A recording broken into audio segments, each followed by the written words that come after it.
ಒಂದು ಸುಂದರವಾದ ಹಸಿರು ಕಾಡಿನಲ್ಲಿ ಎರಡು ಚಿಕ್ಕ ಇರುವೆಗಳು ವಾಸಿಸುತ್ತಿದ್ದವು.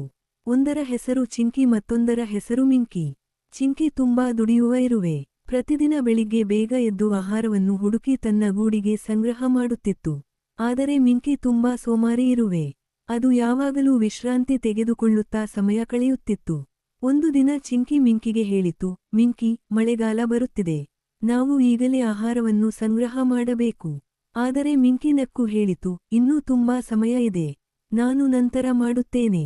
ದಿನಗಳು ಕಳೆದವು. ಚಿಂಕಿ ಪ್ರತಿದಿನ ದುಡಿದು ಗೋಧಿ ಕಣಗಳು, ಅಕ್ಕಿ ಕಣಗಳು ಮತ್ತು ಸಣ್ಣ ಸಣ್ಣ ಆಹಾರವನ್ನು ತನ್ನ ಗೂಡಿನಲ್ಲಿ ತುಂಬಿಕೊಂಡಿತು. ಮಿಂಕಿ ಮಾತ್ರ ಆಟವಾಡುತ್ತಾ ಮತ್ತು ಮಲಗುತ್ತಾ ಕಾಲ ಕಳೆಯಿತು. ಕೊನೆಗೆ ಮಳೆಗಾಲ ಶುರುವಾಯಿತು. ಭಾರೀ ಮಳೆ ಸುರಿಯಲು ಆರಂಭವಾಯಿತು. ಹೊರಗೆ ಹೋಗಿ ಆಹಾರ ಹುಡುಕುವುದು ತುಂಬಾ ಕಷ್ಟವಾಯಿತು.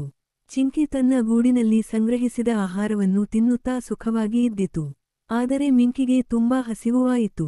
ಅದು ಚಿಂಕಿಯ ಮನೆಗೆ ಹೋಗಿ ದುಃಖದಿಂದ ಹೇಳಿತು, ನಾನು ಈಗ ಏನು ಮಾಡಲಿ? ನನಗೆ ಆಹಾರ ಇಲ್ಲ. ಚಿಂಕಿ ದಯೆಯಿಂದ ಸ್ವಲ್ಪ ಆಹಾರವನ್ನು ಕೊಟ್ಟು ಹೇಳಿತು, ಕೆಲಸ ಮಾಡುವವರಿಗೆ ಭವಿಷ್ಯದಲ್ಲಿ ಸುಖ ಸಿಗುತ್ತದೆ. ಮುಂದಿನ ಬಾರಿ ನೀನು ಕೂಡ ಸಮಯವನ್ನು ವ್ಯರ್ಥ ಮಾಡದೆ ದುಡಿಯಬೇಕು. ಆ ದಿನದಿಂದ ಮಿಂಕಿ ತನ್ನ ತಪ್ಪನ್ನು ಅರಿತುಕೊಂಡಿತು. ಅದು ಕೂಡ ಚಿಂಕಿಯಂತೆ ದುಡಿಯಲು ಆರಂಭಿಸಿತು. ಕಥೆಯ ನೀತಿ: ಸೋಮಾರಿತನವು ಸಂಕಷ್ಟಕ್ಕೆ ಕಾರಣವಾಗುತ್ತದೆ.